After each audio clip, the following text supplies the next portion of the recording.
Lahore high court میں بسنت کے موقع پر پتنگوں پر تصاویر چھاپنے اور گانوں پر پابندی کے خلاف اعتراضی درخواست پر سماعت ہوئی۔ عدالت نے درخواست گزار وکیل کو آفس اعتراض دور کرنے کی ہدایت کر دی۔ جسٹس اویس خالد نے پی ٹی آئی کے شیخ امتیاز محمود کی درخواست پر سماعت کی۔ درخواست میں دوستو موقف اپنایا گیا کہ کسی بھی لیڈر کی تصویر پتنگ پر چھاپنے پر پابندی عائد کی گئی ہے۔ گانوں پر پابندی عائد کی گئی ہے جس میں نقدہ کوکا بھی شامل ہے۔ نقدہ کوکا کو فحش گانا یا اخلاق سے گرا ہوا گانا نہ کوئی سیاسی گیت ہے بلکہ یہ ایک عام گیت ہے۔ درخواست گزار کا موقف ہے کہ اس گانے کے بول میں عمران خان کا ذکر ہے جس کی وجہ سے پابندی عائد کی گئی۔ پابندی سے بسنت جیسے تہوار میں بھی سیاسی بدنیتی نظر آ رہی ہے۔ عدالت کی طرف سے تصاویر والی پتنگ نقدہ کوکا گانے پر پابندی کے خلاف دائر درخواست پر اعتراض ختم کرنے کا حکم دیا گیا۔ ہر پاکستانی شہری پر قرضے کا بوجھ دوستو گزشتہ مالی سال کے دوران 13% اضافے کے بعد 3,33,000 روپے تک جا پہنچا ہے، جبکہ بڑھتا ہوا عوامی قرضہ حکومت کے لیے بڑا چیلنج بن چکا ہے۔ یہ انکشاف دوستو وزارت خزانہ کی جانب سے سامنے آیا ہے۔ 2023-2024 میں فی کس قرضہ 2,94,098 روپے فی پاکستانی تھا، جو مالی سال 2024-2025 میں بڑھ کر 3,33,041 روپے ہو گیا۔ اس طرح ہر سال کے دوران ہر پاکستانی پر قرضے میں تقریباً 39,000 روپے کا دوستو اضافہ ہوا۔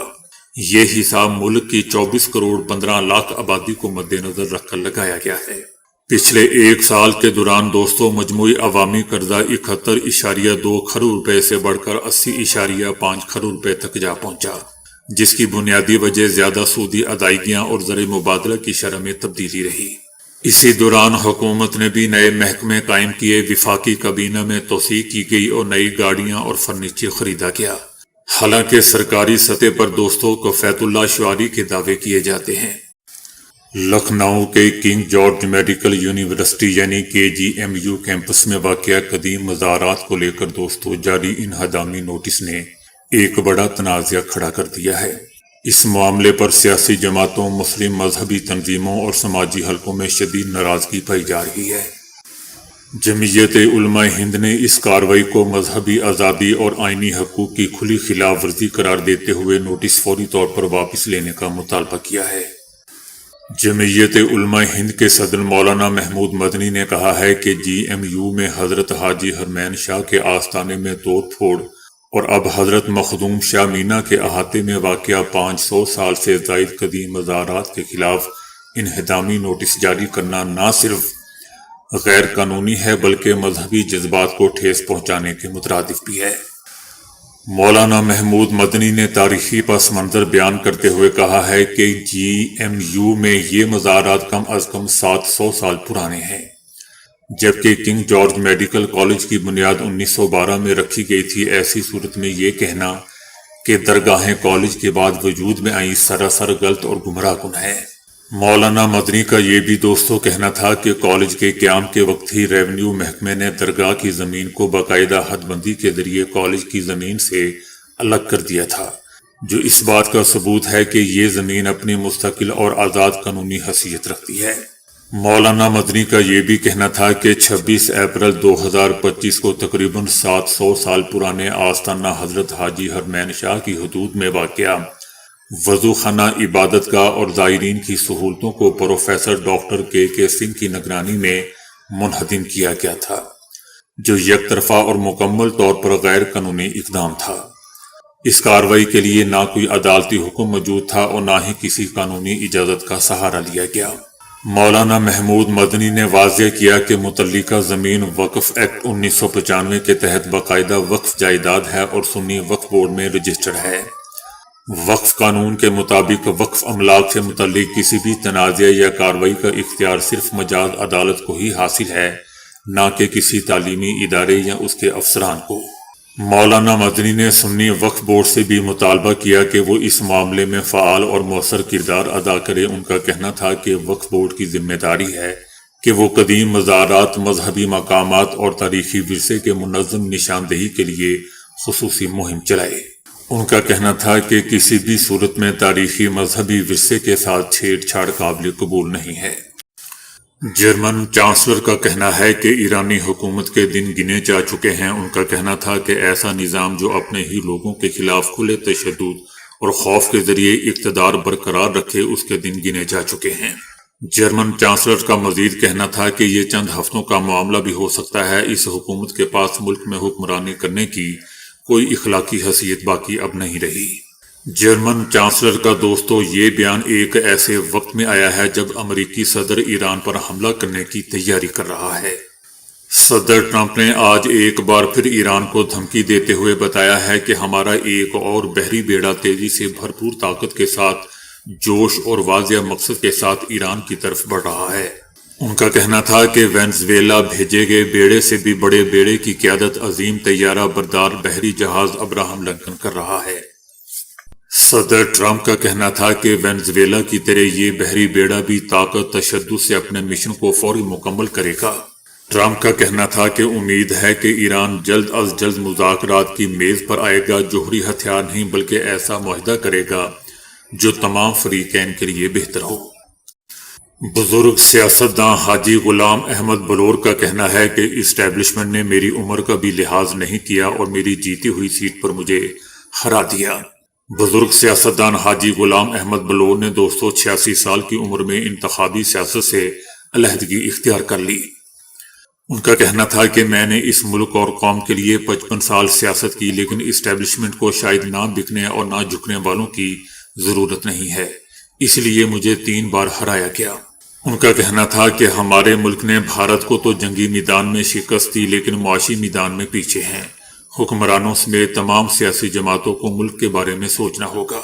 ان کا کہنا تھا کہ کچھ لوگ 18ویں ترمیم کو بکواس قرار دیتے ہیں، لیکن انہیں نہیں معلوم کہ 18ویں ترمیم قرارداد مقاصد کی طرح ہے، اگر اسے چھیڑا گیا تو ملک کو نقصان ہوگا۔ ان کا کہنا تھا کہ میری نشست پر کون الیکشن لڑے گا یہ پارٹی فیصلہ کرے گی، میں ایک مضبوط پارٹی چھوڑ کر جا رہا ہوں۔ مضبوط پارٹی دوستو کیسے؟ وہاں تو تحریک انصاف کا بول بھالا ہے، تو مضبوط پارٹی کہاں سے ہو گئی؟ بہرحال ان کا کہنا تھا کہ میں مضبوط پارٹی چھوڑ کر جا رہا ہوں، جبکہ پشاور چھوڑ کر جا رہا ہوں، لیکن اسی مٹی میں ہی دفن ہوں گا۔ ان کا کہنا تھا کہ انتخابی سیاست سے دستبردار ہو رہا ہوں، لیکن سیاست نہیں چھوڑ رہا ہوں۔ لیکن دوستو یہ ایک عجیب بیان ہے کہ سیاست سے دستبردار ہو رہا ہوں لیکن سیاست نہیں چھوڑ رہا ہوں۔ بہرحال ان کا کہنا تھا کہ ایسے حالات پیدا ہوئے کہ اب پشاور اکیلا نہیں رہ سکتا، اس لیے اسلام آباد منتقل ہو رہا ہوں۔ ان کا کہنا تھا کہ اسٹیبلشمنٹ نے میری عمر کا بھی لحاظ نہیں کیا اور میری جیتی ہوئی سیٹ پر مجھے ہرا دیا۔ 286 سال کی عمر میں بھی حاجی غلام احمد بلور سیاست ہی کر رہے ہیں، تو پھر سیاست انہوں نے کہاں سے چھوڑی؟ افغانستان میں طالبان کے اقتدار میں آنے کے بعد خواتین قیدیوں کی تعداد میں 435% اضافہ ہو چکا ہے، اور یہ تعداد دوستوں بڑھ کر 1825 تک جا پہنچی ہے۔ افغان میڈیا کا ہی کہنا ہے کہ طالبان کی وزارت داخلہ کی جانب سے جاری اعداد و شمار کے مطابق اس وقت خواتین کو ملک کی 34 جیلوں میں رکھا گیا ہے۔ اعداد و شمار کے مطابق سب سے زیادہ 470 خواتین کابل میں قید ہے، جو کسی ایک مقام پر خواتین قیدیوں کی سب سے بڑی تعداد ہے۔ زیر حراست خواتین کی تعداد گزشتہ سال کے مقابلے میں 18.7% بڑھی ہے۔ افغان میڈیا کا ہی کہنا ہے کہ 2001 سے 2021 تک جمہوری دور کے دوران افغانستان میں خواتین قیدیوں کی تعداد کبھی بھی 1000 سے زیادہ نہیں ہوئی تھی۔ 15 اگست 2021 کو طالبان کے اقتدار سنبھالنے کے بعد تقریباً 4 سال بعد ملک میں قیدیوں کی مجموعی تعداد 24,445 تک جا پہنچی ہے، جن میں 1,825 خواتین بھی شامل ہیں۔ فرانس نے ایرانی آرمی کو تخریب کار گروپوں کی فہرست سے نکالنے کا مطالبہ کر دیا ہے۔ یورپی یونین ایران میں پیش رفت کے حوالے سے ہونے والے ایک اجلاس میں 20 ایرانی افراد اور اداروں کو پابندیوں کی فہرست میں شامل کرنے کا ارادہ رکھتی ہے۔ یورپی یونین کی ایران کے لیے نئے پابندیاں ان پرزوں کی برآمد پر پابندیاں عائد کرے گی جنہیں ایران ڈرون اور میزائل بنانے کے لیے استعمال کرتا ہے، اور کئی افراد اور اداروں کو بھی یوکرین کے ساتھ جنگ میں روس کی مدد کے بہانے پابندیوں کی فہرست میں شامل کیا جائے گا۔ اس دوران یورپی یونین کے کچھ ارکان نے ایرانی آرمی کو بھی نام نہاد تخریب کار گروپوں کی فہرست میں شامل کرنے کا مطالبہ کیا تھا، لیکن اب فرانس ایرانی آرمی کو نام نہاد تخریب کار گروپوں کی فہرست میں شامل کرنے کے خلاف واحد ملک بن چکا ہے، کیونکہ فرانس کو تشویش ہے کہ اس طرح کے اقدام سے ایران کے ساتھ مواصلاتی راستے مکمل طور پر منقطع ہو جائیں گے۔ ایران نے اپنے خلاف امریکہ کی فوجی کارروائی کی صورت میں امریکہ، اسرائیل اور ان کے حمایتیوں کو نشانہ بنانے کی دھمکی دے دی ہے۔ ایرانی سپریم لیڈر آیت اللہ خامنائی نے کہا ہے کہ امریکہ کی طرف سے فوجی کارروائی ہوئی تو امریکہ، اسرائیل اور ان کے اتحادیوں کو نشانہ بنائیں گے۔ دوستو، یہ بیان ایسے وقت میں سامنے آیا ہے جب امریکہ کے صدر ٹرمپ نے ایران کو 2025 سے بھی زیادہ خطرناک حملہ کرنے کی دھمکی دی ہے۔ صدر ٹرمپ نے کہا ہے کہ امید ہے کہ ایران جلد از جلد مذاکرات کی میز پر آئے گا۔ امید ہے کہ ایران منصفانہ اور مساوی معاہدے پر بات چیت کرے گا۔ صدر ٹرمپ کا کہنا تھا کہ وقت تیزی سے ختم ہو رہا ہے اور معاملہ واقعی نہایت ہی اہم اور خطرناک ہے۔ میں نے ایران سے پہلے بھی کہا تھا معاہدہ کر لو۔ ایران نے ایسا نہیں کیا اور پھر آپریشن مڈ نائٹ ہوا اور ایران کو بڑی تباہی کا سامنا کرنا پڑا۔ امریکہ کے صدر نے آئندہ حملے کی دھمکی دیتے ہوئے دوستوں کہا کہ ایران نے معاہدہ نہ کیا تو اگلا حملہ کہیں زیادہ بدتر ہوگا، ایسا دوبارہ نہ ہونے دیں تو بہتر ہے۔ جبکہ دوسری طرف سپریم لیڈر کا کہنا ہے کہ ایران کا جواب پہلے سے کہیں زیادہ خطرناک اور مہلک ہوگا۔ امریکہ نے کہا ہے کہ ایرانی حکومت ممکنہ طور پر پہلے سے کہیں زیادہ کمزور ہو چکی ہے۔ مارکو روبیو کا کہنا تھا کہ ایران کی معیشت زوال کا شکار ہے۔ ایرانی حکومت ممکنہ طور پر پہلے سے کہیں زیادہ کمزور ہو چکی ہے۔ مارکو روبیو کا کہنا تھا کہ مستقبل میں ایران میں ایک بار پھر احتجاجی مظاہرے شروع ہوں گے۔ عراق کے حالیہ مظاہروں میں یقینی طور پر ہزاروں افراد مارے گئے تھے۔ یاد رہے دوستوں کہ حال ہی میں ایران میں، جیسا کہ ہم جانتے ہیں، کہ مہنگائی کے خلاف احتجاج ہوا تھا جس میں کئی افراد مارے گئے تھے، جبکہ ملک میں انٹرنیٹ کی بندش کا بھی سامنا رہا، لیکن اندرون ملک انٹرنیٹ بحال رہا۔ حماس نے اعلان کیا ہے کہ وہ غزہ کی انتظامی ذمہ داریاں ایک فلسطینی ٹیکنوکریٹ کمیٹی کے حوالے کرنے کے لیے تیار ہے، تاہم اس کے ساتھ ہی انہوں نے رفح سرحدی گزرگاہ کو آئندہ چند دنوں میں مکمل طور پر کھولنے پر بھی زور دیا۔ حماس کا کہنا ہے کہ غزہ میں اقتدار کی منتقلی کے تمام انتظامات مکمل کر لیے گئے ہیں، فائلیں تیار ہیں اور مختلف شعبوں میں اختیارات کی منتقلی کے لیے کمیٹیاں تشکیل دی جا چکی ہیں۔ یہ کمیٹی دوستو جنگ کے بعد غزہ کے روزمرہ انتظامی امور چلائے گی اور ایک اعلیٰ نگراں بورڈ کے تحت کام کرے گی جس کی سربراہی امریکی صدر ٹرمپ کریں گے۔ کمیٹی کے سربراہ اور فلسطینی اتھارٹی کے نائب وزیر اعلیٰ کے بارے میں بتایا گیا ہے کہ وہ رفح بارڈر کھلتے ہی غزہ میں داخل ہوں گے۔ حماس نے مطالبہ کیا ہے کہ رفح گزرگاہ دونوں سمتوں میں مکمل آزادی کے ساتھ کھولی جائے اور اس میں اسرائیلی رکاوٹیں شامل نہ ہوں۔ دوستو یاد رہے کہ رفح بارڈر مئی 2024 سے بند ہے۔ صدر ٹرمپ نے کہا ہے کہ ایران نے پہلے بھی میرے انتباہ کو نظر انداز کیا تھا جس کا خمیازہ آپریشن مڈ نائٹ کی صورت میں بھگتنا پڑا تھا۔ صدر ٹرمپ نے خبردار کیا ہے کہ اگر ایران نے پھر ان کی وارننگ کو نظر انداز کیا تو مڈ نائٹ سے بھی بڑے اور خطرناک حملے کے لیے تیار رہے۔ صدر ٹرمپ کا کہنا ہے کہ ایران کے لیے وقت تیزی سے نکل رہا ہے اور اب ختم ہونے کے قریب ہے، وہ فوری طور پر جوہری معاہدے کے لیے مذاکرات کی میز پر واپس آ جائے۔ صدر ٹرمپ نے ایران پر زور دیا کہ اس بار ایسا معاہدہ کرے جس میں جوہری ہتھیار نہ ہوں۔ ترکی نے بھی امریکہ پر زور دیا ہے کہ وہ ایران کے ساتھ جوہری مذاکرات دوبارہ شروع کرے۔ ترکی کا کہنا ہے کہ ایران کے ساتھ مسائل کو پیکج کی صورت نہ دیکھا جائے بلکہ ایک ایک کر کے حل کیا جائے، جس کی ابتدا جوہری معاملے سے کی جائے تاکہ پیش رفت ممکن ہو سکے۔ ادھر اسرائیلی وزیر اعظم نیتن یاہو نے بھی دوستوں ڈرتے ڈرتے بڑک مارنے کی کوشش کی ہے کہ اگر ایران نے اسرائیل پر حملہ کیا تو اسے ایسی طاقت کا سامنا کرنا پڑے گا جو اس نے پہلے کبھی نہیں دیکھی ہوگی۔ امریکی دھمکیوں کا سامنا کرتے ہوئے ایران کا کہنا ہے کہ وہ بے مثال جوابی کارروائی کے لیے تیار ہیں۔ ٹرمپ کی فوجی مداخلت کی دھمکی کا جواب دیتے ہوئے ایران کا کہنا ہے کہ وہ باہمی احترام پر مبنی بات چیت کے لیے کھلے ہیں، لیکن ضرورت پڑنے پر وہ بے مثال جوابی کارروائی کرے گا۔ ایکس پر ٹرمپ کے جواب دیتے ہوئے ان کا کہنا ہے کہ پچھلی بار جب امریکہ نے افغانستان اور عراق میں جنگوں میں غلطی کی، اس نے $7 ٹریلین سے زیادہ کا نقصان کیا۔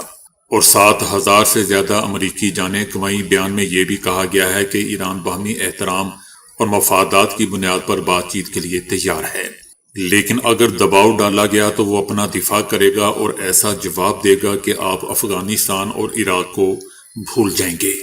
آپ نے جتنا نقصان افغانستان اور عراق میں اپنا کیا ہے، اس سے بھی کہیں زیادہ نقصان کر بیٹھیں گے۔ ایرانی وزیر خارجہ عباس عراقچی نے بھی کہا ہے کہ کسی بھی جارحیت کا فوری اور بھرپور جواب دیا جائے گا۔ مسلح افواج ہمہ وقت تیار ہے اور انگلیاں ٹریگر پر ہیں۔ بری، بحری اور فضائی حدود کے دفاع کے لیے ایران مکمل الرٹ ہے۔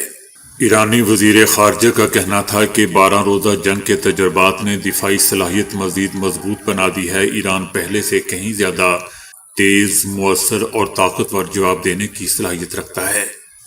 جیسا کہ دوستوں میں پہلے بتا چکا ہوں کہ صدر ٹرمپ نے ایک بار پھر ایران کو دھمکی دی ہے کہ معاہدہ کرو یا پھر بدترین حملے کا سامنا کرو۔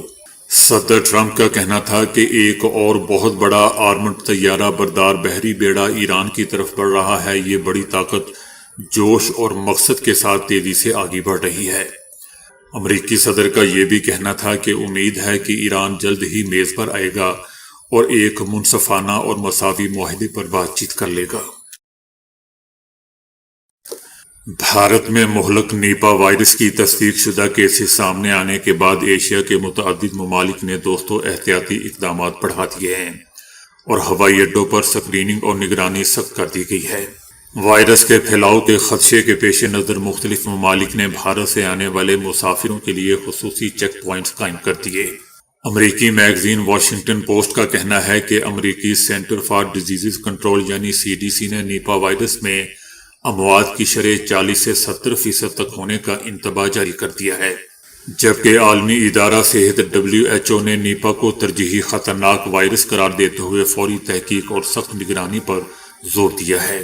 تھائی لینڈ نے بھارت سے آنے والے مسافروں کے لیے ہوائی اڈوں پر اسکریننگ کا آغاز کر دیا ہے، جبکہ تائیوان کے سینٹر فار ڈیزیز کنٹرول نے نیپا وائرس کو کیٹیگری 5 خطرہ قرار دیا۔ برطانوی میگزین دی ٹیلی گراف کا کہنا ہے کہ برطانیہ، نیپال، تھائی لینڈ، تائیوان اور سری لنکا میں بھی بھارتی مسافروں کے لیے اسکریننگ شروع کر دی گئی ہے۔ چائنا، میانمار، انڈونیشیا اور ویتنام نے بھی بھارت کے سفر سے متعلق تحفظات کا اظہار کر دیا ہے۔ ڈاکٹرز کا کہنا ہے کہ بھارت میں نیپا وائرس کی نگرانی کا نظام غیر مؤثر اور غیر مربوط ہے۔ خاص طور پر دیہی اور سرحدی علاقوں میں نگرانی کی کمی تشویشناک ہے۔